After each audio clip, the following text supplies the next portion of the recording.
Ethan Walsh's heart pounded as he stood in a sterile Seattle hospital room, his eyes locked on his wife, Lauren Harper, cradling a newborn.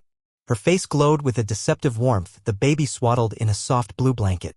At 35, Ethan had built a life of trust with Lauren, 32, but now his jaw tightened, a storm brewing beneath his calm exterior. His mother, Diane, 60, stood nearby, her sharp gaze catching his unease, while Lauren's mother, Susan, 60, beamed oblivious pride. A nurse entered, her clipboard crisp in hand. "Mr. Walsh, we need you to sign the birth certificate." Ethan turned, his voice low, slicing through the room's warmth. "Not until a DNA test proves I'm the father." Silence crashed like a wave. Lauren's head snapped up, her green eyes wide with shock, the baby stirring against her chest.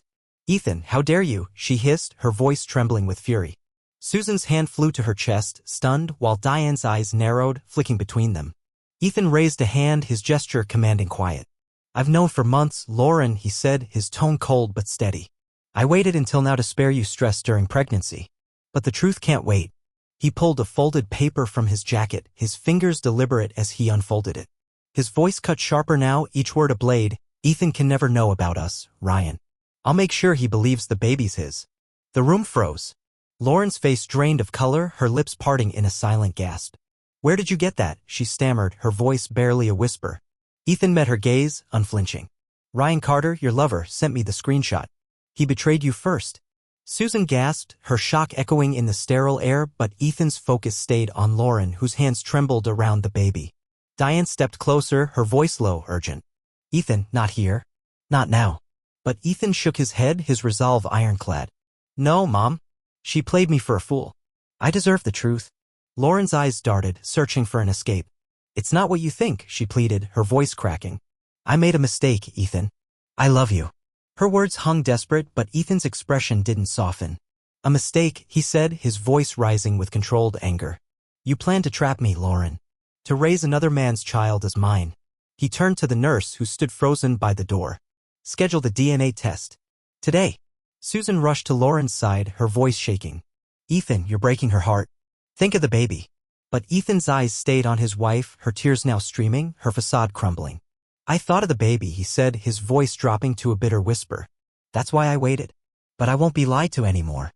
He pocketed the paper, his movements deliberate. "Lauren, when the results come, we're done." Diane touched his arm, her voice softer now. "Ethan, the child's innocent."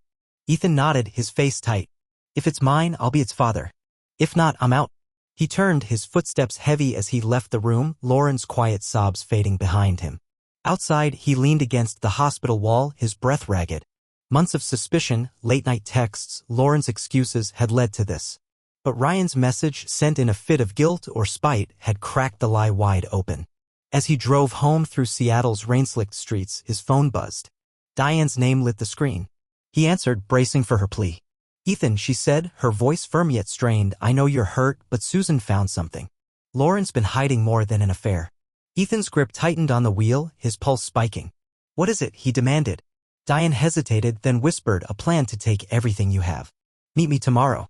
You need to see this." Ethan hung up, his mind racing. Lauren's betrayal ran deeper than he'd imagined, and now a new threat loomed. As the city lights blurred past, one thought burned clear: he'd fight for justice, no matter the cost. But what secrets would unravel next? And could he trust anyone, even his own mother, in the storm to come? Ethan Walsh gripped the steering wheel, Seattle's rain hammering his windshield as Diane's words echoed in his mind. Lauren's been hiding more than an affair.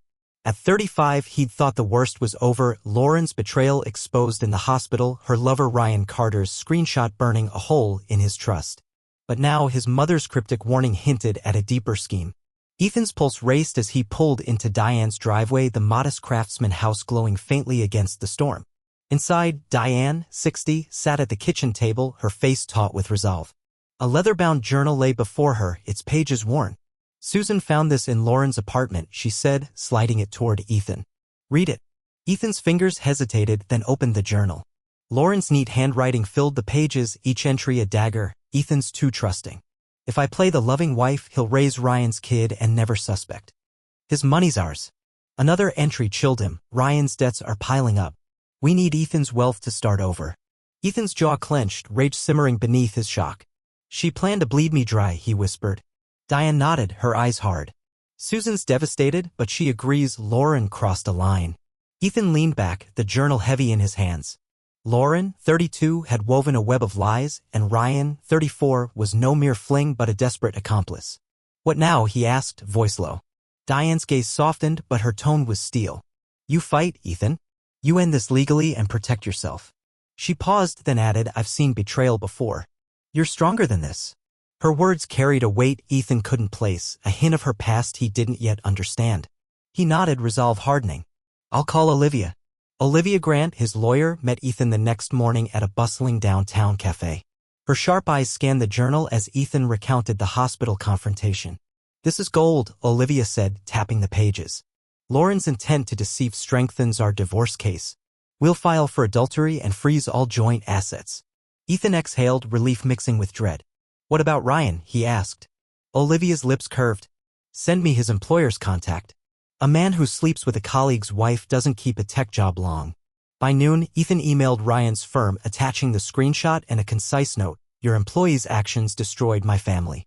Within hours, Ryan Carter, senior engineer, was fired, his career in Seattle's tech scene torched. Ethan felt no joy, only a grim satisfaction. But Lauren's journal gnawed him, her cold calculation, her betrayal deeper than passion. He needed answers. That evening, Ethan met Diane at her house again, the journal between them. Why didn't Susan tell me sooner? He asked, frustration edging his voice. Diane sighed, her hands tracing the table's grain. Susan loves Lauren. She hoped it was a mistake, not a plan. But when she read this, she called me. Ethan's eyes narrowed. And you? You defended Lauren at first. Diane met his gaze, unflinching. I was wrong, Ethan. I raised you to stand tall. I'm with you now. Her words stirred something in Ethan, trust, but also curiosity. You said you've seen betrayal before. What did you mean? Diane's expression flickered, a shadow of memory. Susan and I served together, Ethan. Military intelligence, long ago. We learned to spot lies. She offered no more, but her tone hinted at secrets Ethan couldn't yet grasp. He let it go, focusing on the fight ahead. Olivia moved fast. By week's end, she'd frozen Ethan's joint accounts, transferring his share to a secure one. Lauren, now discharged, was served divorce papers at Susan's apartment. Ethan imagined her shock, her tearful pleas crumbling against the journal's truth. But a new threat loomed. Olivia called, her voice tense. Lauren's fighting back. She's claiming you neglected her, drove her to Ryan. And she's threatening to sue for custody of Tim, even knowing he's not yours. Ethan's blood ran cold. Tim, the newborn, was innocent, but Lauren's audacity, using him as a pawn, ignited a fire in Ethan. She can't have him, he said, his voice a growl. She's a liar. Olivia's tone was calm but firm. We'll bury her in court, Ethan. The journal, Ryan's texts, your testimony, it's airtight. But brace yourself. She's desperate. As Ethan hung up, his phone buzzed again. An unknown number. He answered, wary. A woman's voice, low and urgent, cut through. Mr. Walsh? I'm Claire, Ryan's ex. Lauren's not done with you. She's planning something worse. Ethan's heart skipped. What do you mean? Claire's voice dropped. Meet me tomorrow at the pier. I have proof she's after more than your money. The line went dead. Ethan stared at the phone, the rain outside mirroring his turmoil. Lauren's journal had exposed her greed, but Claire's warning hinted at a darker game. Was she targeting his future, his freedom? And what did Diane's past hide?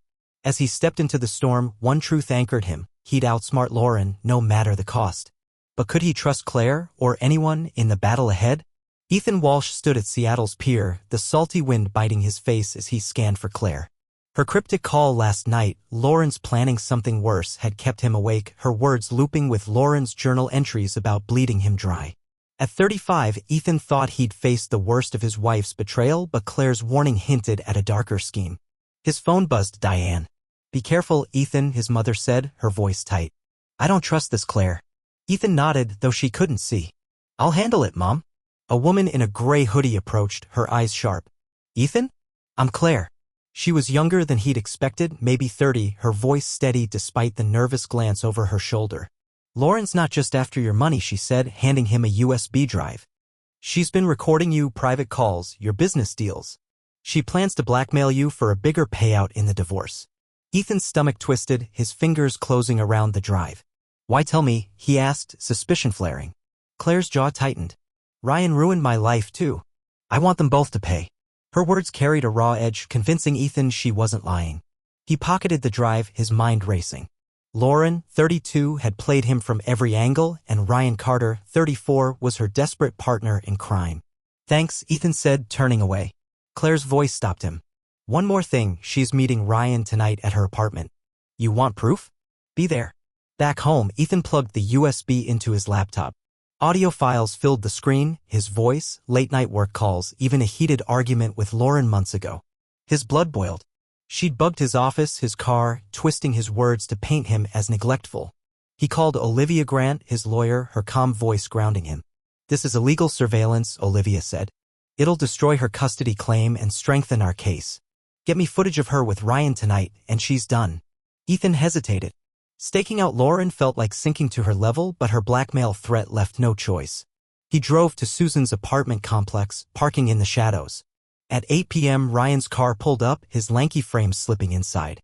Ethan's camera clicked, capturing Ryan entering Lauren's unit.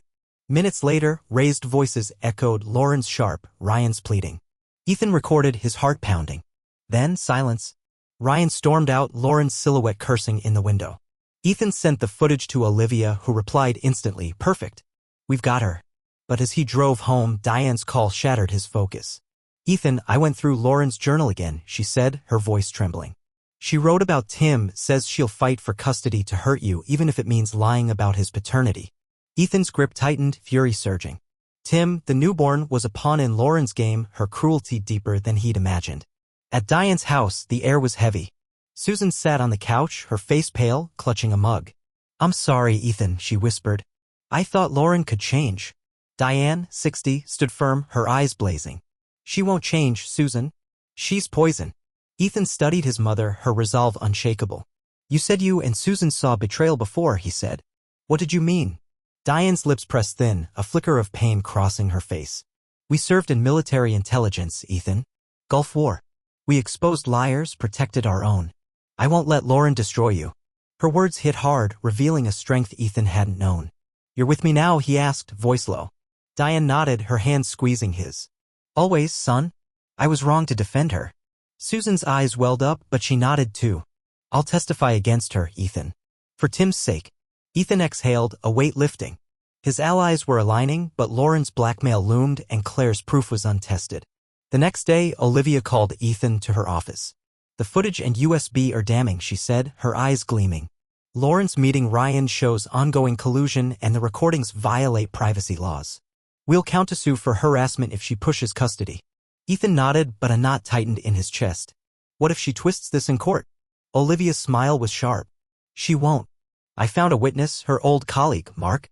He says Lauren bragged about framing you." Ethan's hope surged, but Claire's warning echoed something worse. He met her again at the pier, her face drawn. "Lauren knows you're on to her," Claire said, voice low. "She's planning to leak those recordings to your clients, ruin your business before the divorce." Ethan's fists clenched, his world teetering. "How do I stop her?" Claire handed him a burner phone. "Text her from this. Pretend you're Ryan. Set a trap." Ethan hesitated, the plan risky but tempting. Back home, he typed, "Lauren, we need to talk. Meet me at the old warehouse, 10 p.m. Her reply came fast. "Fine. No games, Ryan."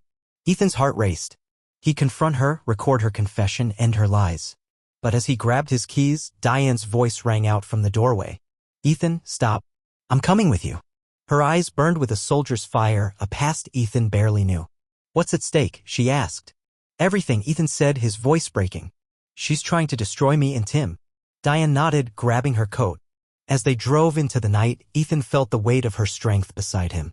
Lauren's trap was set, but what would he find at the warehouse? And what secrets did Diane carry, ready to surface in the fight for his future? Ethan Walsh's headlights cut through the Seattle night, the old warehouse looming as rain lashed the windshield. Beside him, Diane, 60, sat rigid, her soldier's instincts sharp. At 35, Ethan felt the weight of Lauren's betrayal, her affair, her blackmail recordings, her plan to ruin him. Claire's burner phone ploy had lured Lauren here, and Ethan clutched a recorder ready to trap her confession. "Stay sharp," Diane whispered, her voice steady. "She's desperate." Ethan nodded, his heart pounding. Tim's future hung in the balance. Inside, the warehouse was dim, crates casting long shadows.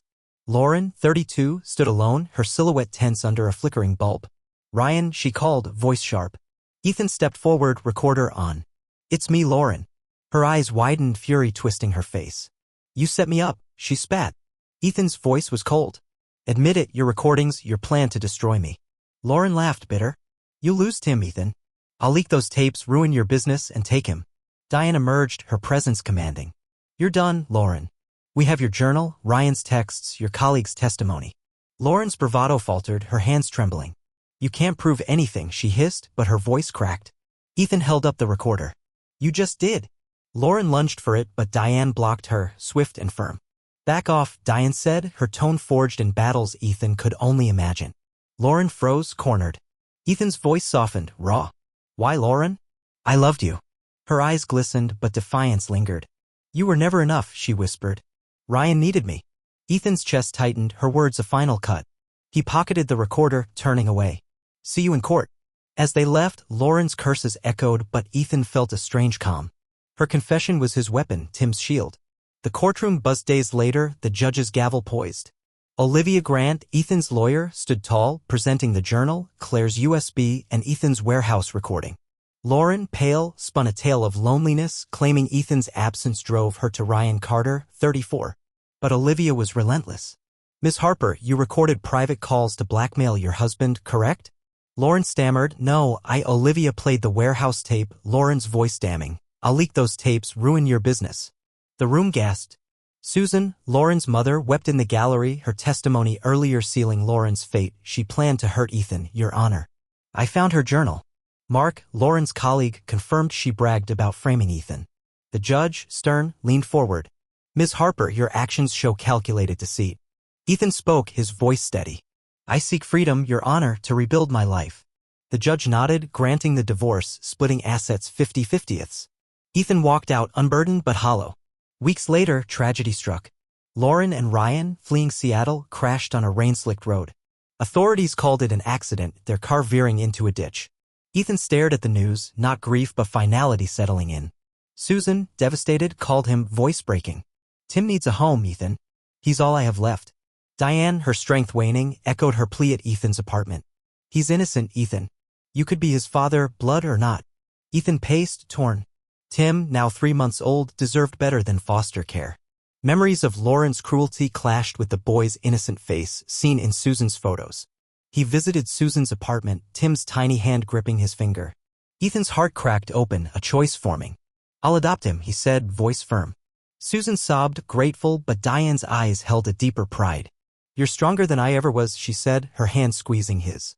As Ethan filed adoption papers, Olivia called with news.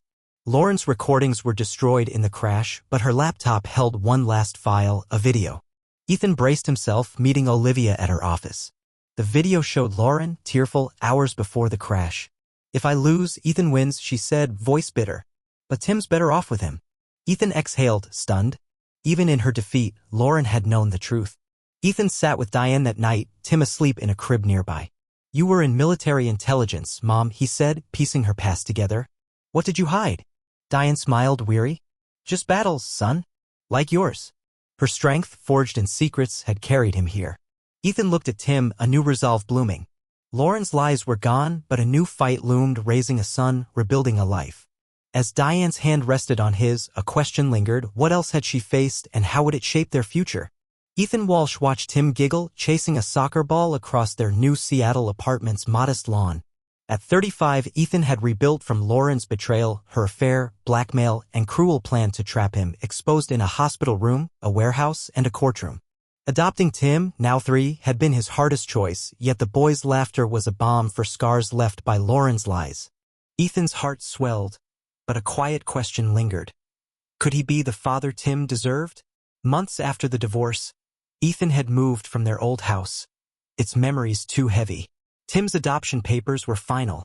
Susan's grateful tears still vivid when she'd handed him Tim's favorite toy car. Diane, 60, had been his rock, her fierce pride anchoring him. But her strength was fading, her breath shorter, though she waved off his worry. Focus on Tim, she'd said, her smile warm but weary. Ethan sensed she carried secrets. Her military intelligence passed a shadow he couldn't fully grasp. One evening, Ethan sorted Diane's old photos, Tim asleep nearby. A faded snapshot caught his eye. Diane and Susan, young, in military uniforms, arms linked, labeled 1991, Gulf War. A note on the back read, "Loyalty over all, sister." Ethan's chest tightened. Diane's strength, forged in battles she rarely spoke of, had carried him through Lauren's deceit. He tucked the photo away, vowing to ask her more, but time was slipping. At a park playdate, Ethan met Megan, 34, a former Marine with a quick laugh and steady gaze. She'd lost her husband to war, her resilience mirroring Ethan's own. "Tim's lucky to have you," she said, watching the boy slide down a slide. Ethan hesitated, his trust battered, but Megan's warmth cracked his walls. Over coffee, she shared her story. Grief, healing, hope. "You're not your past, Ethan," she said, her hand brushing his. A spark ignited, cautious but real. Their dates grew frequent, Tim trailing happily. One sunny afternoon, Ethan taught Tim to ride a tricycle, Megan cheering as they wobbled. Tim fell, scraping his knee, and Ethan's heart lurched. He scooped Tim up, soothing his cries, Megan's calm hand on his shoulder. "You're his dad," she whispered. Ethan's eyes stung, the words sinking deep. He wasn't just Tim's guardian, he was home. A year later, Ethan and Megan married in a small park ceremony. Tim, now 4, toddling as ring bearer, his grin wide. Susan clapped, her grief for Lauren softened by Tim's joy. Diane, weaker but radiant, walked Ethan down the aisle. "I'm proud of you," she whispered, her grip firm. Ethan hugged her, sensing this moment was fleeting. Megan, glowing, vowed to love them both, her strength a new anchor for Ethan's rebuilt life. Weeks after the wedding, Diane's health faltered. At her bedside, Ethan held her hand, Tim coloring nearby. "You were my guide, Mom," Ethan said, voice thick. Diane smiled, eyes distant. "I faced liars in my day, son. You faced yours better." She paused, then added, "Susan and we stopped a traitor once. It cost us, but we stayed true." Her words, a final gift, unveiled her courage, a soldier's heart that shaped his own. Diane passed quietly that night, Tim's drawing clutched in her hand. Ethan wept, but her legacy burned bright. Sorting her belongings, he found a letter. "Ethan, raised Tim with love. My battles taught me truth wins. You've won yours." A medal, tucked inside, gleamed, her Gulf War service, a silent testament. Ethan framed it beside her photo, Tim pointing. "Nana's a hero," he said, and Ethan nodded, tears falling. Now at dawn, Ethan watched Tim play, Megan joining them, her laughter a melody. She was pregnant, their family growing. Lauren's shadow was gone, her lies buried with her tragic end. Ethan had fought for justice, lawfully, fiercely, and won. But Diane's letter echoed, "Truth wins." As Tim called, "Dad, kick the ball." Ethan ran, heart full. He'd built a new beginning, but one question lingered. What other truths had Diane taken, and how would they shape Tim's future?